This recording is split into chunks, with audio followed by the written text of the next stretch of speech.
I'll just tell you a little bit about my personal life because I think it's important here. I come from a very dysfunctional family, an alcoholic family. My father left our family when I was 10 years old, and for me it was a tremendous blessing.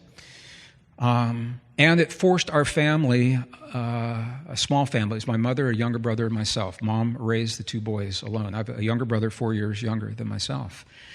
And it forced us onto a journey. We were broke. We had so very little money. Mom hadn't been working. She had been a homemaker. And all of a sudden, she found herself trying to make a living and support two boys. And this was in the mid-1960s. It was a very difficult time. We ended up in low-income housing, government-subsidized housing. We moved frequently. I went to two junior high schools, two different high schools. Every time I moved, this was the blessing for me. Every time I moved, I made new friends, and I learned how to do that. And my friends would invite me into their homes and into their lives, and part of that was their religious and spiritual practices. So I would be invited to the mosque, I would be invited to the synagogue, I would be invited to the cathedral. My native friends would invite me into their native ceremonies in the kivas. And I became just as comfortable in a cathedral or a mosque or a synagogue as I was in a church, a cathedral, or in a native kiva, because I began to recognize that everyone was pretty much talking about the same thing from different perspectives. However, I also recognized quickly that no one perspective had all the answers. And that was important because we all learned differently. Well, I made the assumption that science and spirituality were the same and everyone believed as I did. And it wasn't until I was in the corporations that I found nothing could be further from the truth. People did talk about these things around the water fountain in very heated discussions. And I was actually told that I had to make a choice.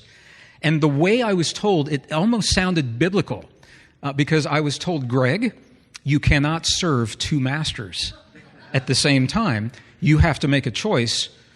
Are you going to follow the path of science or are you going to follow the path of spirituality? Well, I was working during the Cold War years, behind the scenes, during one of the most frightening times in the history of our world, when the two former superpowers, the former USSR and the former United States of America, had the nuclear arsenals with the power to destroy this world many times over. It was an insane time. And I asked a question. I said, what if I do not choose? What if I don't make a choice between science or spirituality? I said, what if we marry these two great ways of knowing, each of which is incomplete unto itself, into a wisdom, a combined wisdom that's greater than either science could be all by itself or that spirituality could be all by itself? Where would that lead us? Would it help us to overcome the differences that have separated us in the past and have led to the great wars of the 20th, and now we're in the 21st century, where so many people have suffered and died. And we're certainly seeing a replay of this in the world again, early in the 21st century. So that was my question.